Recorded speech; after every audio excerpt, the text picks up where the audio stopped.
All right. Welcome to episode number 28 of the Jake Blanchard podcast. First off, we're brought to you by Fellowship Brand, premium men's grooming products. Get yourself onto fellowshipbrand.com. Type in JBP at checkout. Get yourself some free shipping on your first order of oils, balms, waxes, and all kinds of stuff for the hair on your old face. Hey, episode number 28 is an exciting one. My guest today is George Bryant. He's a New York Times bestselling author. He's a podcast host, and he's one of the most highly sought after digital marketing consultants in the world to teach his relationships beat algorithms approach to business. And he's helped hundreds of large companies all over the world, thousands of entrepreneurs ethically scale their businesses, which I'm so excited to talk about today. And deepen their relationships with their customers. He has created so much transformation through this system and breakthroughs to help people accomplish their goals. And I'm excited to unpack that as well. And so, George, man, welcome to the podcast today. How you doing, brother? Good. Is this audio only, or can they see us on video too? Oh, they can see us, my man. Oh, sweet. So you guys get to see the big comfy chair then. If you're listening, you're losing out because I'm this oversized Montana chair with a sheepskin. It's a fake one behind me by the fireplace. Dude, the amount of people that have asked me if this is virtual, I was like, no, like that's the living room. But yeah, I'm excited to be here, man. So thanks for having me. Yeah, so you recently made your way out to Montana. Sure did. Yeah, tell me what that's been like. I tell everybody the joke. They're like, you're moving to Montana. I was like, yep, we're moving 4 horses, 3 snakes, 2 kids, 1 wife, not in that order. And we road tripped all the way here.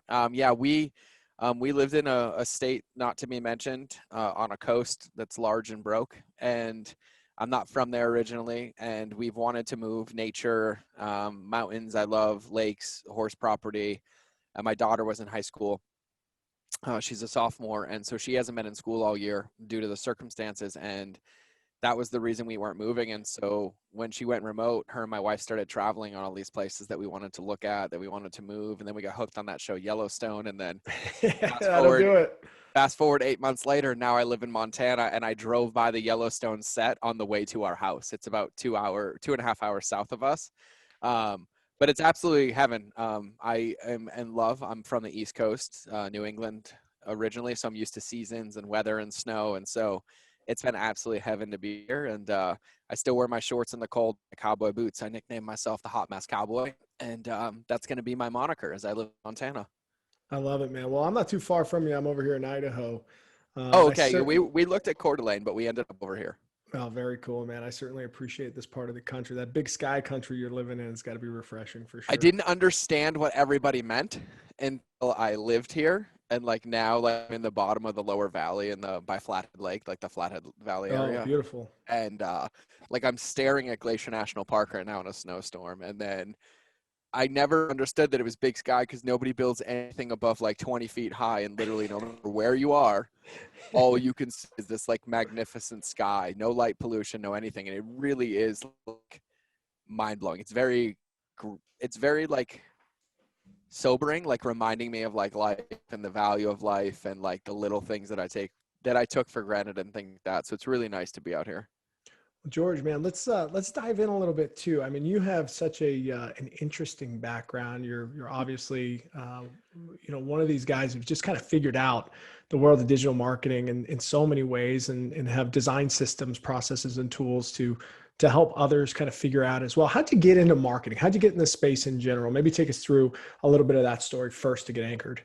Yeah. So I say that I'm here because it was an accident, and entrepreneurship found me. I didn't find entrepreneurship. So I was an active duty Marine for 12 years. I joined right out of high school, 17, forged my parents' signature. And I was like, I'm getting away from this world, drug abuse, sexual abuse, physical abuse. And I was like, I'm going to make something of my life. And I was like, great, I'm going to go join the organization that uses my trauma and turns me into a killer. Awesome. Good move. And so I did. And I love the Marine Corps. My goal was to do 30 years, retire, and then hand out smiley face stickers at Walmart. And I'm not joking.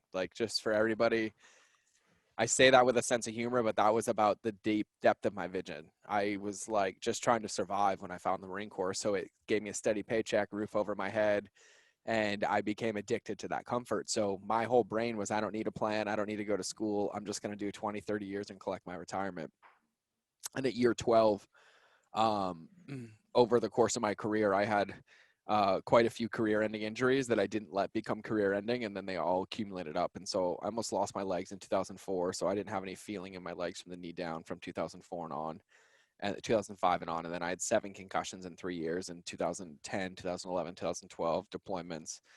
So I had bleeding on my brain, fluid on my brain, and I had tremendous amounts of PTSD from things that were childhood, stacked on top of combat, loss of everything. And so at the 11-year mark, the Marine Corps said, "Hey, it's been fun.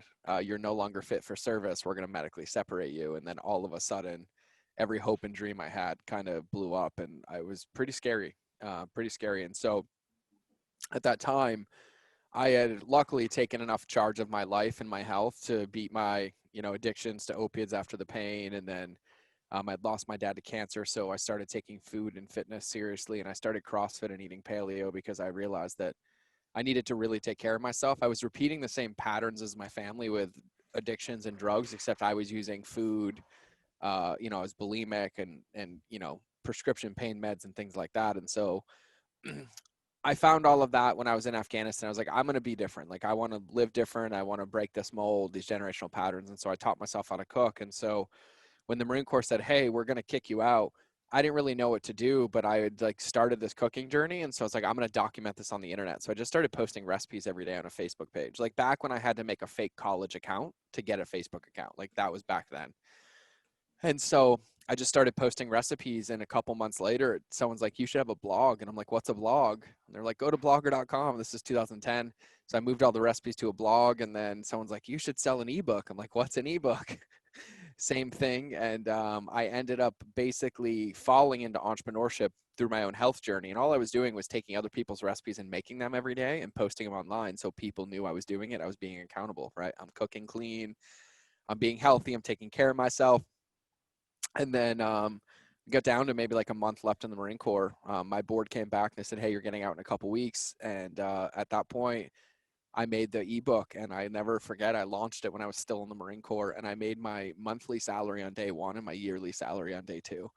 And I literally had like maybe 400 people on an email list. I was getting a couple hundred people a month to my website, and I maybe had 1,000 people aggregated across all social media. But I'd been consistently posting for like 7 months, like every single day, responding to every question. So I'm like, "Hey, everybody asked for an ebook. You guys want it?" And they're like, "Yeah." And everybody bought it for like $37. It shot up to ClickBank at like #1, and that thing went on to gross over $1 million in my first ever digital product. And so at that point, I was like, "Get me out. Get me out." Like, you couldn't get me out soon enough. I didn't know what I was doing. Like, I literally had no clue.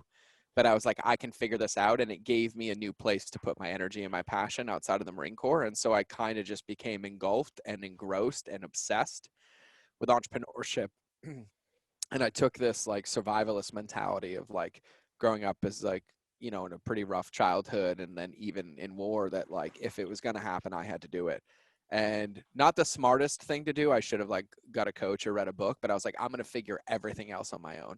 I figured out everything on my own: web design, photography, affiliate marketing, social media marketing, email marketing. I mean, for like 4 years, I didn't even know conferences existed. I didn't know you could read a book about business. I was just like nose to the grindstone. And I was like, I'll figure it out. I'll figure it out. I'll figure it out. And it was actually a gift that I did that, but that ended up turning into a multi-7-figure business. I launched a cookbook, became a 22-week New York Times bestseller, launched an app, hit #1 in the world, sold many programs, did a lot of things like that, traveled the world as a speaker. And then I realized I hated cooking, but I developed a skill set for, Oh, all right. yeah. Hold on a second. So, I was like, you're going to unpack that one. yeah, for sure, man. I mean, such an interesting thing, especially when you plant the seeds, you grow the tree, you stand under the tree, you enjoy the shade, and they say, "F this tree, I'm getting the hell out of here." Like, Yep. what was that? Was that just new pastures, or was that? So I have an answer now. I didn't have an answer for a couple of years. It took a lot of like silent meditations, like 7 days in silence, to like really unpack this. I started cooking and eating as a way to cure my bulimia. I was bulimic for 15 years, right? And I didn't want the world to know. I didn't want to go to therapy. So I started cooking as a way to empower myself to heal, right? Like if I could make good food and I could kind of love and nourish my body. And I started that business as a way to be accountable without anybody knowing. Like nobody knew that, like, Jake, when you saw my post, you're like, "Oh, he made a recipe. What you didn't know is like I posted that today, so I didn't binge and purge, and I held myself accountable to not being bulimic as I developed this momentum. And so through that business, I really healed myself. Like I genuinely healed myself. I became open through the business. I started talking about it on stages, about my sexual abuse, about my bulimia on the other side of it. And I've never struggled with an eating disorder since. And it got to this point where in that business, it ended up being the ceiling that was keeping me from growing again, because I was in this world that I didn't want to be in anymore. I didn't really like cooking once I had figured out the game and I'd healed myself, and I wanted to do all these things, and it started to feel like a chore. Like I didn't want to make recipes every week, and I didn't even like outsourcing it. Like I didn't want to talk about food. I wanted to go deeper. And so I started to transition the company into like more personal development, growth, things along those lines, movement, fitness. But the entire audience I had built for 4 or 5 years wasn't really on board and wasn't there. And I was like, well, I don't get to take the tree away from them, right? Like that's not mine. Like Yeah. I don't want to live under the tree anymore, but they can be supported and they can do it. And so it took me about 2 years, and it felt like I was living out of alignment. It was actually starting to cause a lot of issues because I wasn't focusing on it, but yet I was spending like I was, and I was like exhibiting self-sabotaging avoidance, and I wasn't being consistent. And so I had to have one of those, you know, come to source conversations with myself and realize that I either had to be all the way in it and be unhappy, or I had to realign myself to what's important and walk away and go plant a new tree. And so I made the decision. I called up a friend that I knew that had a similar audience and a community, and I gave it to him as a Christmas present. I walked away overnight. And I knew they would be taken care of. I knew they'd be handled. I gave him the social media, all the influencers, all the emails, all the products, I literally gave him everything. And I walked away and took like 2 years off. I went dark off the internet. I was still working, but I wasn't on the internet. So I changed my phone number, changed my email, and just disappeared off the face of the earth. Like nobody knew what happened to me. And that was in that time that I really dove into myself. I was like, this is who I want to be as a father, as a husband, as a man. Really like spending time in reflection of like what I wanted to be doing and what I wanted to be spending my time on. And at that time, there were a few people that had seen what I had done with that business. They're like, this didn't look like everybody else's. Can we hire you? Can we hire you? And they started getting hired for consulting. And so I went from being the guy in front of the business to the guy behind the business. And then that's where I realized my passion for marketing and human psychology and consumers and helping companies who care about their customers ethically build and scale them. And so I had learned how to do it myself. I also was an influencer. And then I became the guy that ran the business. And then I got to go behind the scenes of other businesses and help them connect those dots with bridges as well, and created some extraordinary results. And so it was more of an alignment play. To really, really make sure that I was doing what I wanted. I mean, I was totally codependent on, social media. I had 500,000 followers. I didn't know what to do every day if I couldn't log in or see their responses or post a story or, Mm. like I had this massive codependent need for social media and my audience that obviously wasn't serving them and it wasn't serving me. And I'm one of those guys that's like, if I'm done, I'm done. Or if I'm going to learn, I just have to like rip the Band-Aid off. And so I did. Yeah, George, what an interesting perspective that is. Whereas you created a platform in order to hold yourself accountable and heal, Mm-hmm. and then it got big enough to the Yep. standpoint where it's created now this other, arguably a mental health issue associated Yep. with the dopamine and the instant gratification of interacting with online content, which kind of forced another step back and reflection in your life. So maybe take me through maybe Yeah. the mental health aspect of it, and then Totally. Yeah, what it feels like, it's like a unicycle riding a tightrope, right? Like that's what it feels like because, there's an element of influence where it is for us, or it was for me, right? It was my way of growing and taking that stamp, but then there's an element of it goes too far and ends up codependent. And so what ended up happening to me is that I had a family, I had a wife, I had kids, and the world knew more about me than my family did. Like if they weren't watching my stories, they didn't know my feelings. If they weren't watching my stories, like they didn't know my fears. And so I was being intimate with the world and calling it authentic, but I wasn't being intimate with my family. I had those lines crossed. I didn't understand the difference between authenticity and intimacy. And then the people closest to me that, would be there and be my rocks, like my wife and my children, weren't getting those deep parts of me. They were getting this version of me that wasn't real because I was having all my needs met but weren't really meeting my needs. I was having the surface level transactional needs met with the dopamine on social, which was then just denying what was coming up for me. And so, yeah, it was, it's definitely an art form. Like it's a balance, and it's a self-awareness play. But it was a big struggle, because one of the things that I didn't realize would happen was that I had 7 years of having my identity defined by how people responded to me online.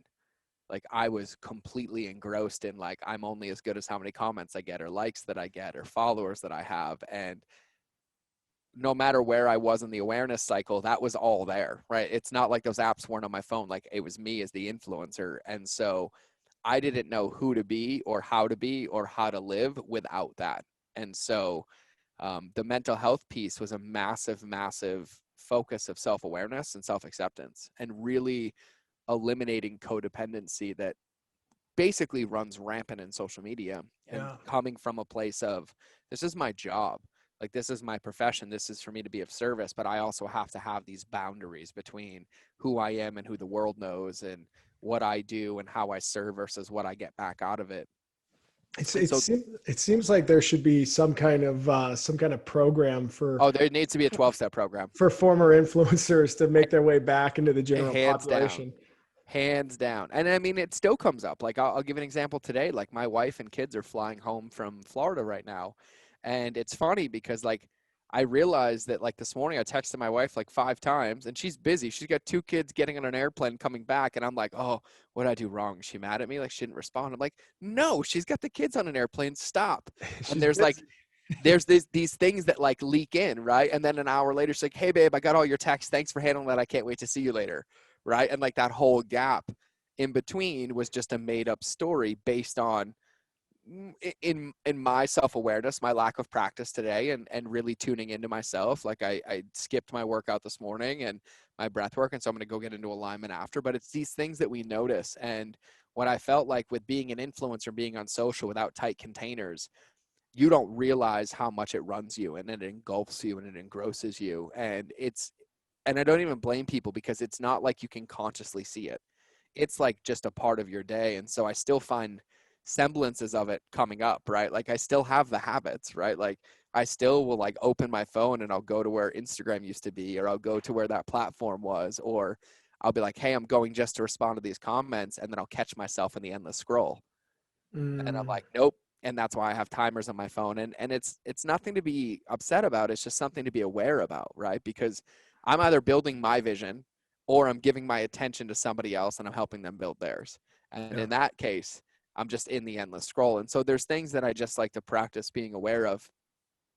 But it is a really, and I'm not joking about this. Like we joke about it, but I don't think people really understand the impact that this level of quote unquote, I'm air quoting, connections has on people when it's there and it's removed. Like there's this lack of independence. There's this lack of self-integrity, self-sovereignty, self-awareness, because at any moment's notice that I was uncomfortable or I was sad, I could get rid of it like a drug. I could be like, oh, I'm going to go do a live video. And I was like, oh, you're so amazing. And right. And I'm like, or I should probably take a moment and diagnose that check engine light that had me feeling sad in the first place. Right. Because that's probably the path through. And so I think it's something to be aware of. And I don't hate social media. I let my kids on it. I think it's the intention and the awareness that we have around it that makes it either a tool or something that prevents us from actually growing. And so, yeah, it's interesting. Yeah. It's funny too. It's like, since we've had televisions in our home, our attention has been turned to this, post 60s, 70s kind of lifestyles. It's just, we've had more ways of interacting with that screen, and somehow it's just gotten closer and closer and closer to our faces, right? So, it used to just be one person watching a TV, now that it was a couple people playing video games on a TV, then, all of a sudden now their phones are super small. They're next to you and you can, live chat while you're doing 6 other things at the same time while streaming your stuff on Twitch and XYZ. Yeah. And I think here, like, I'm not one of those people that like, it's the devices, it's the technology. And no, it's none of those things. Like you go back 80 years and everybody was on the trolley with their newspapers in front of their spaces, right? Like what it is the intent and the awareness that goes into it. And so now, like, don't worry, there's plenty of times where my wife's like, what are you doing? I'm like, I'm just scrolling through Instagram to numb. And she's like, oh, okay. Right. But I know I'm doing it. And then I'm like, I don't do it anymore. Right. Or it's like, She's like, you get any work done today? I'm like, no, I went down this YouTube rabbit hole and I watched like 46 videos on how to homestead and build a van that lives off the grid that I never want to live in anyways. And she's like, oh, it sounds productive. And I was like, yeah, I don't beat myself up about it. I'm just aware of it. There was a time or a moment that I needed to Yeah. unplug. And I think really what it is these screens and these things that are there, they prevent us from doing the one thing that moves the needle, which is being in that relationship with ourselves, right? Whether it's silence or stillness or a walk with no phone or, you know, Matthew McConaughey talks about this, and I love his book, Greenlight, his new book, but he talks about this, and I've heard so many people talk about this, myself included, but it's like we basically do everything in our power to prevent ourselves from being in a relationship with the one person that we're guaranteed to be with until we die. Yeah. And then we wonder why we're unhappy, right? Like we know when it's like our best friend or our spouse and there's that tension or that elephant in the room, the only path is to address it and we feel better. But yet when we have elephants with ourselves, like we pretend they don't exist.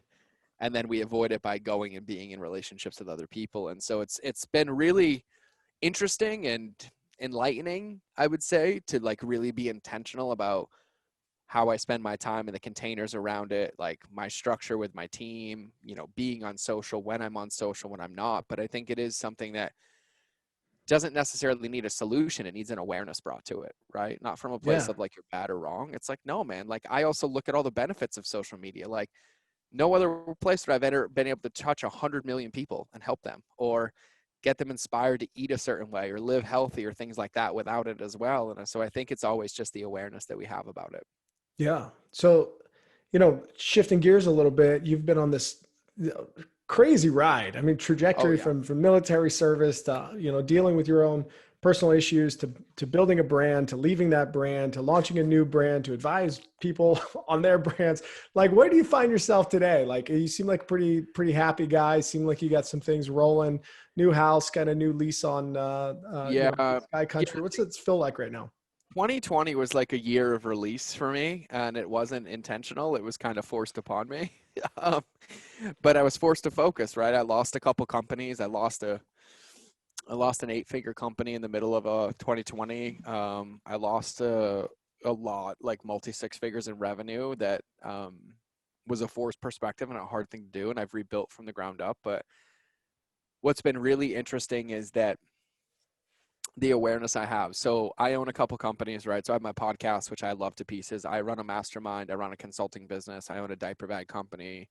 I advise on a couple software companies and nonprofits. And then I own a part of another supplement company as well. And so now I'm pretty dialed that I spend most of my days either recording content to help people, recording podcasts, or getting on calls with like my mastermind members. And then my team handles the rest of it. And a lot of them kind of operate on autopilot. But I've been just falling in love with more time by myself, like literally like just mindless drives in the car, no radio, no phone, just awareness, like walks outside, like looking at the snow. Because like, I mean, there was a point where a couple years ago, I mean, I flew 164 times in one year for work. I mean, and it was deadly. Like I probably got myself close to the brink of death. Like it was 2 to 3 airports a week, go, go, go, keynote, consulting, keynote. And it was like, great. Like I made all this money and yet I wasn't with my family that I said I was doing it for. And I was doing it to avoid being with the thing that I wanted because I was afraid of that thing that I really wanted. And so the forced perspective of 2020 was what matters? Like what moves the needle? Like what moves the needle for me personally, like in my intrapersonal relationship with myself? And then where in that area does that align to my family? Like where does my family have needs? What are their wants? What are their goals? And then I use the businesses to support both of those things. Whereas prior, everything came second to the businesses, right? It was like, oh no, I'm doing this for us. And like, we're going to have this, we'll have all the houses and all the cars and all, and still helping people. But it was so misaligned and it was done for the wrong reasons that I couldn't see at the time. So now I find myself, my biggest struggle right now is finding value in myself in the pockets between work when I'm in self-doubt, because I'm not Mm. filling it with another interview or another coaching call, or like I have to be doing something in this moment. And so I'm healing my codependency on hustle as we speak. Wow, I've never heard it put that way. But I mean, that's such great awareness in the standpoint that you know what it takes to to achieve and to get there. And you also know that that's what you're compelled to do and driven to do, and that will get you out of balance. I think the biggest thing that I've learned as an entrepreneur, and I mean, I have so many amazing teachers and coaches in my life, and I've had many successes and many failures. Like at the end of the day, we all have a toolbox, and most of us share 99% of the tools in common. Like we all have access to the same tools, the same resources. And the only two inputs I can control are my intention and my energy. And that's it. That's it. I have no control over anything else. And what my intention is and what my energy is aligned to that intention. And one of my biggest secrets to quote unquote success is having an honest come to Jesus conversation with myself. And it's like, everyone's like, oh, like, what's your intention? I was like, oh, to run a $5 million a year mastermind. They're like, cool. And then I have to go reflect and look at myself. I said, if I could grade myself on 0 to 10 of my intention and grade myself on 0 to 10 of my energy, my intention was like a 6 and my energy was like a 4, but yet I was getting upset about results that I didn't have based on work that I didn't do. And so I look very clearly now at everything's an opportunity. Patience is the big secret, but all I can control is my intention and my energy. And so with that, I have the same 24 hours in a day. And I know that I have to work out every day for my own health, meditate, do breath work, spend a couple hours with my kids and my wife, knock off some honey-do lists. And then what I'm left with is this period of time. And in that period of time, my job is to know what in that time lights me up and is aligned to the long vision, and then give my intention and energy as much as I can. But the accidental success and all the hustle and outwork bad habits and blah, blah, blah, none of it's true. We become a product of our habits. And really, when we look at all of those, it's just how much intention are we giving it and how much energy. And I've found that being able to be really, really reflective and non-judgmental of myself is the biggest secret. Every single time. It's like, oh, like I don't have any consulting deals coming in. And then I look at it, I'm like, oh, maybe my intention was like a 7, but my energy was a 1. Like I'm not getting on phone calls. I'm not nurturing phones. I'm not reaching out to people, and that I can't be upset that a result that I somehow expected didn't come when I didn't put in the work. And so now it just feels like a big game of awareness and alignment, because there's times that I wake up every day and I'm like, I'm ready to go today. And something was totally aligned that day. And there's days that it's like, I say this is what I want, but yet I'm literally like struggling to get going. And instead of looking at it like, oh, you procrastinate, it's like, what's missing? Like, what's missing? Like, is it something that I really do want? Is there a block getting in the way? Is there something along those lines? And so that's kind of been where my focus has been with this move to Montana. Like it was a big reset for me. And I was like, who do I want to be in Montana? Like if I can leave my entire self where I came from in California, I was like, I'm leaving it. I'll never forget, we road tripped and I got in the car with the kids and I was driving out of my neighborhood, and I was like, literally in my brain, I'm like, I'm leaving the man I was here. And every day I'm building the man that I want to become. And as esoteric and woo-woo and cheesy as that sounds, that 4-day road trip, I probably cried like 15 times. Like every time we drove over a state line, every time I saw a new mountain, every time I had a thought about like, I can be who I want to be. And it was really, really powerful. And I'm still just in the awareness of it. Like we're still settling and moving. I don't have an office. I'm all over the place, but yet everything's still working, right? Business is running, the team is growing, X is going. And so I realized that I'm now developing this healthy relationship with myself of like where my superpower is. And I can't get mad at myself that I'm the star quarterback, but yet I didn't get invited to the basketball game or to the pickup game or, out for drinks, because I'm actually living in the quote unquote life that I want to live in. And so it's been it's a big reflective point for me right now. It's very cool. Very cool to hear, man. I'm so stoked for you. That's what a cool change. What another cool season or chapter of your life it sounds like you're embarking on right now. Hey, another thing I wanted to touch on with you, you wrote a book last year, which is an Yep. interesting time to write a book. And it's called The Thrive Guide, Fast Business Pivots and Powerful Ideas to Keep Control, Get Clear, and Seize Opportunity in Uncertain Times. What a title, especially for the world that we're in. What inspired you to write that book, and maybe a little more context? I haven't had a chance to read it yet. Yeah. So here's what happened. So March 2020, an atomic bomb gets dropped on a lot of people's businesses, myself included, right? Like certainly gone away. Like I was doing in-person events, like every 8 weeks. It was how I was getting leads. I was keynoting events. It was how I was doing everything. And basically overnight, that 2 weeks turned into a year, right? And everything was gone. I had businesses that were Amazon only. And because of that, we got pushed back with Prime 28 days. And then the manufacturers and suppliers of our products shut down for 3 months. And so we went from $40,000 days to zero. And you can't carry that payroll on that expenses. And so things just started crumbling around me. And I looked at everything, and my pattern is if something breaks, I can just go fix it, right? I'll go sell something. I'll go do something. I will go hustle, quote unquote, but I'll hustle back into the same problem again. And so for whatever reason, because of the work that I've done, personal development work, consciousness work, plant medicine work, whatever, at this juncture in this time, I did the exact opposite of what I would normally do. Like I recognized my pattern of like, I'm going to go fight this fire. And I recognized the pattern. I didn't do it. I was like, what am I going to do? And I was like, I have no clue. I have no clue. And I was like, okay, so let me do the worst piece of advice I would ever give. Let me launch a non-income generating podcast. Like that'll be a good idea.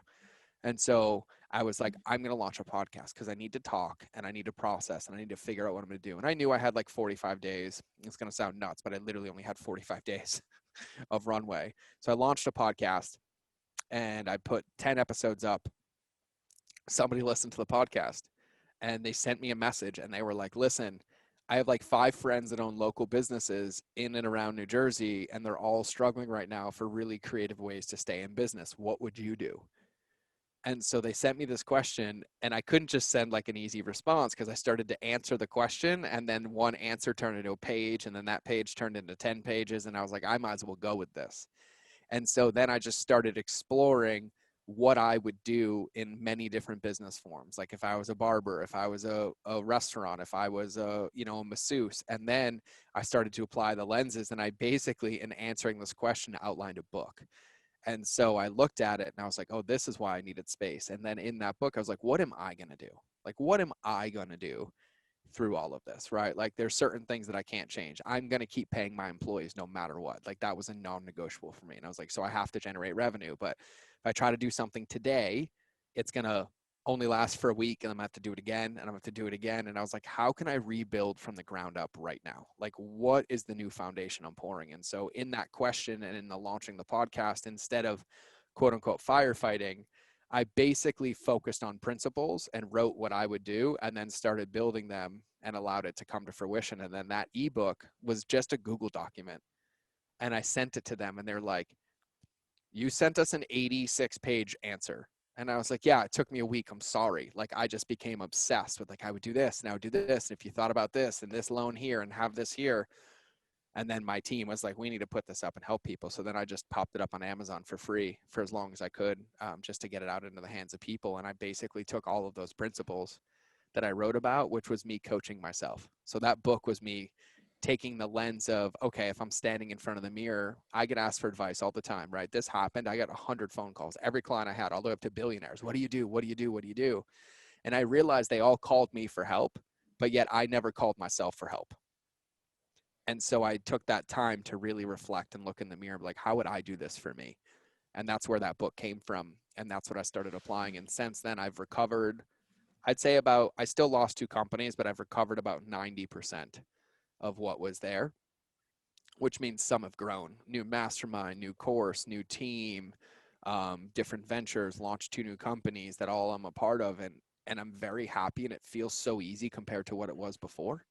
And it's because I feel aligned, and it was like born out of foundational principles of like what matters. Like these all align to me, and it's really easy to make money.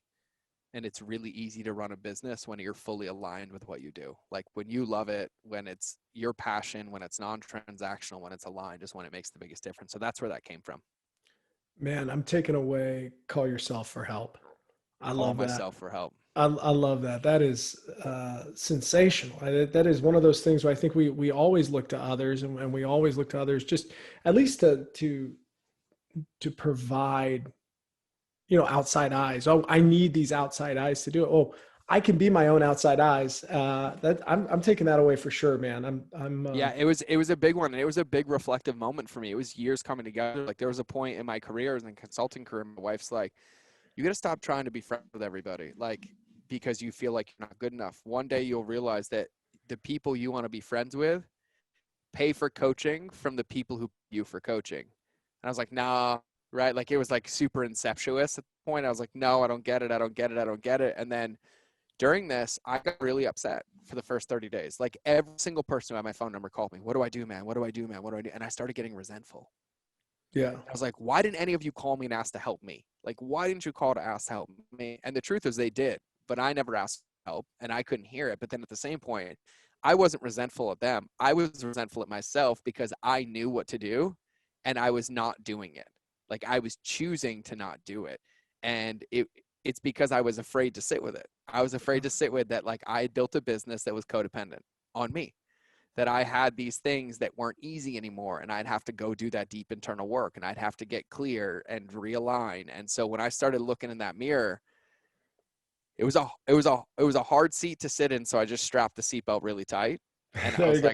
I was like, I'm going to ride this ride. And I did. And it was ups and downs. It was doubt, but it was also growth, and it was confidence. And then also insecurity. And then I'll never forget, like one of my teachers, one of my best friends, Jeff Spencer, he reminds me every day. He said, it's not about how we feel, it's about us being a professional. And he said, if you want to be an Olympic athlete, you just have to choose every day to be an Olympic athlete. And it's one of those things that I carried through with me. And it was like, who do I want to be today? And I'm like, I choose to be this professional, like this person that's there. And I started unpacking it and looking at, like, at the end of the day, man, it's nobody else's race. Like I'm the only one that can run. I'm the only one that can temper my speed, that can tie my shoes, that can drink my water, that can recover, that can pace.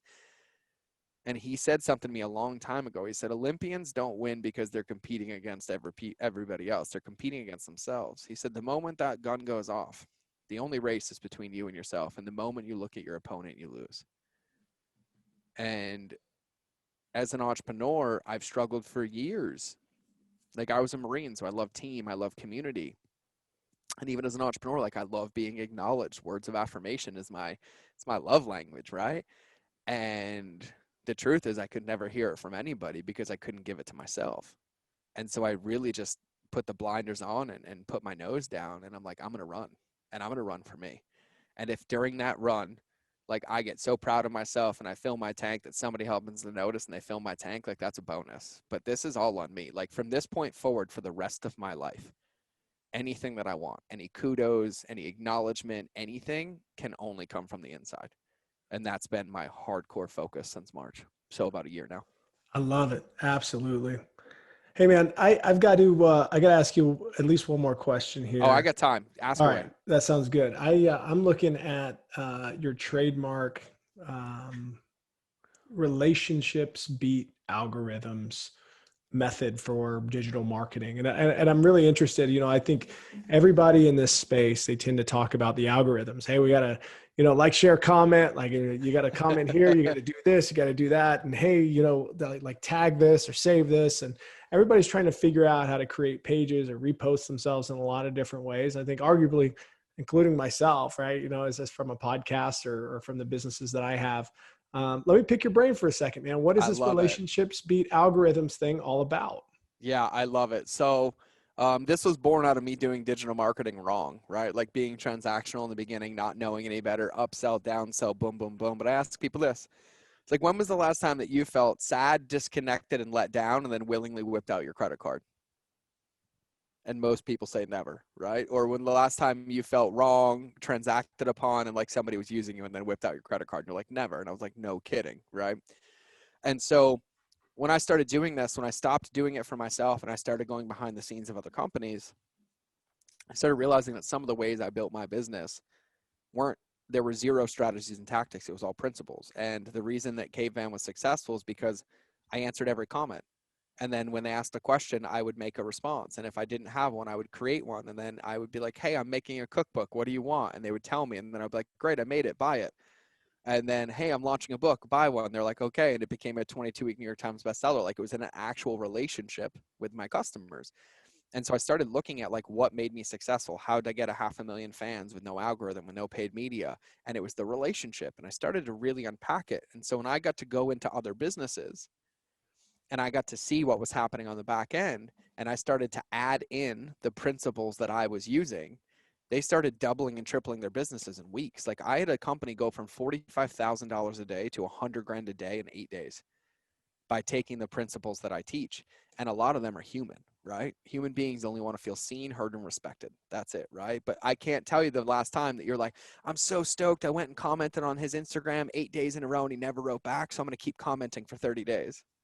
No. You comment, you ask a question, you share your heart, you DM, they don't respond. Well, guess what? You're probably not going to comment again because you were just trained to not do it. And so you miss that opportunity for a relationship. And so what a lot of people miss is by focusing on the algorithm, they actually train people to not engage. They push them further and further and further away, right? And so 93% of marketing is word of mouth. Like when was the last time you saw an algorithm send you a funny meme of a cat video? Nope, it was your friend. When was the last time you saw the algorithm send you a video in your DMs of like somebody falling off their wakeboard and it made you laugh? Nope, it was your friend. It was the person who knows you and knows enough about you to know what makes you tick. And then when they know enough about you, they know, or I know, that they're only going to share something with you out of one of 5 reasons: humor, credibility, controversy, education, or social status. That's it. It's the only reason we share. That's it. If you go on social media right now and you scroll, every single thing that you see will be in one of those 5 buckets: humor, credibility, social status, education, and controversy. And I set them out of order.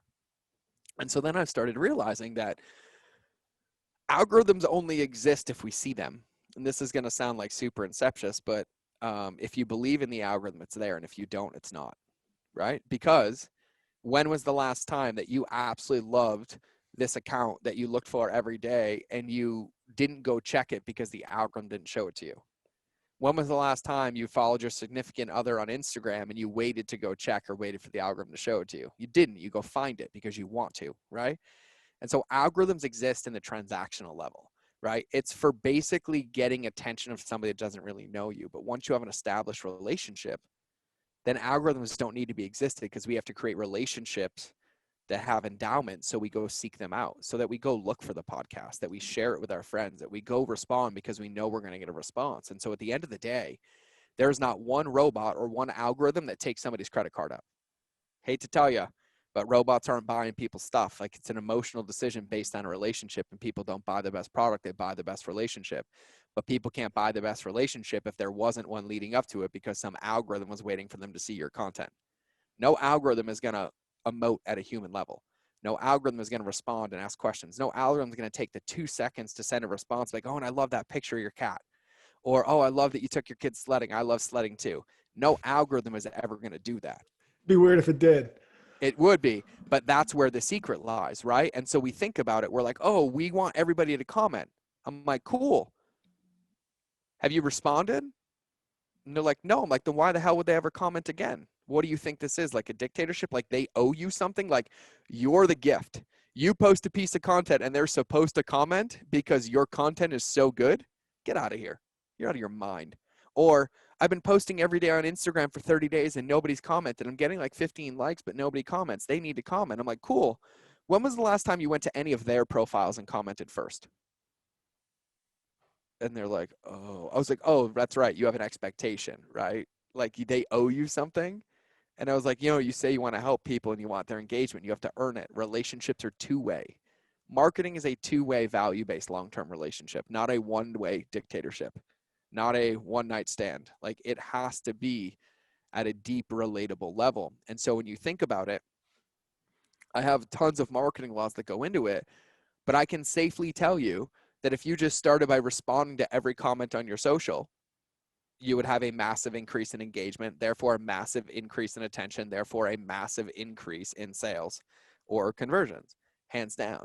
And I was like, okay, but what happens when I stop or I run out of people to respond to? I said, how many people liked your post that didn't comment? And you're like, 84. I'm like, cool. Go to 84 people's profile and comment on theirs and support them and encourage them. And they're like, and then what?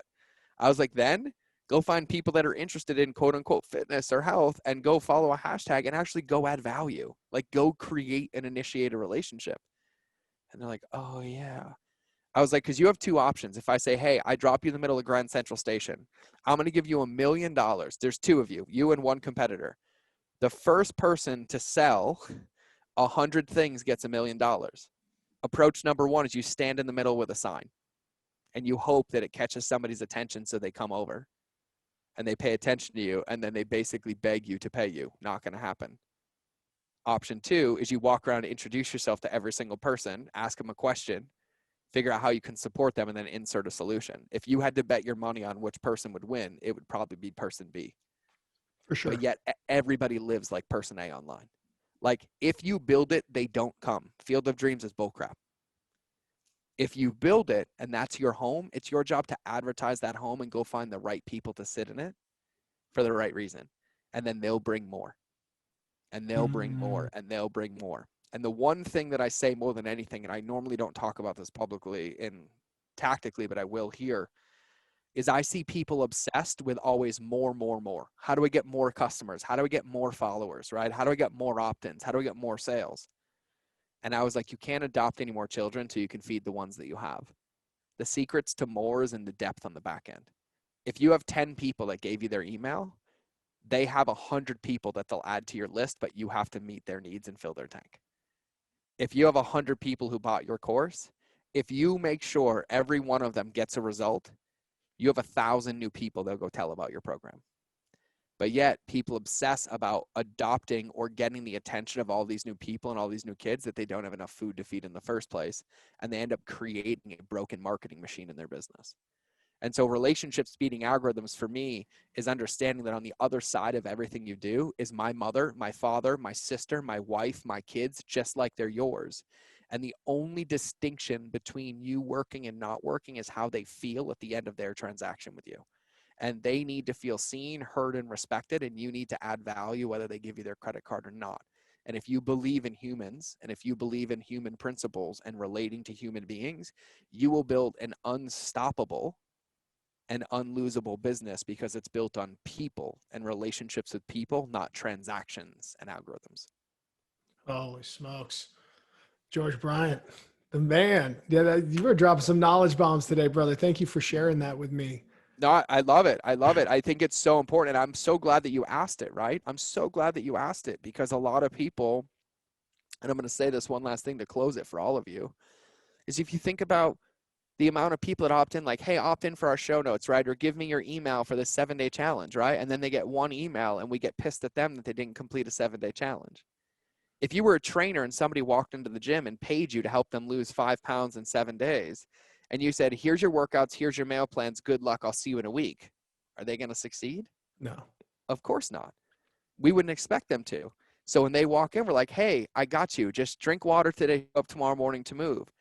Hey, tomorrow I want you to stretch and I want you to do these things, and we build momentum, we get them in because we hold them accountable. And then at the end of 7 days, even if they don't lose the weight, they feel better, they feel cared for and already progressed. But yet we treat all of our digital marketing people like scenario number 1.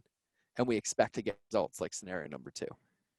And it's a really, really easy game. If you offer somebody something in 7 days, make it go 7 days. Help them, hold them accountable.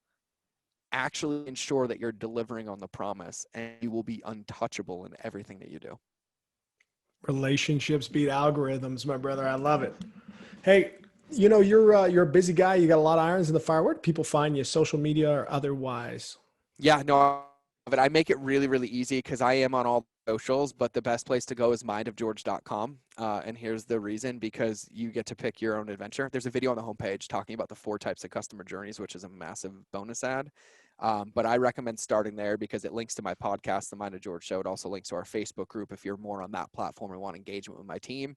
Or there's an application to book a call with me if my team or I can support you in any way, but it's all there and the conduit's there. So I'd rather you choose your own adventure than me spit 8 million things to you. So it's really easy to remember. It's mindofgeorge.com because it belongs in a straitjacket. But if it's your level of crazy, you are more than welcome to come subscribe. George, man, I appreciate you sharing some time with me today on the Of course. podcast, and looking forward to touching base with you sooner than later and finding out how things are going out there in Montana, brother. Yeah, thanks for having me. For everybody listening, thank you for giving me the one gift that I can't give back to you, which is time. So if it was worthwhile, I'd love to hear about it. And if I can support you in any ways, please find me on the interwebs and I will be there to support.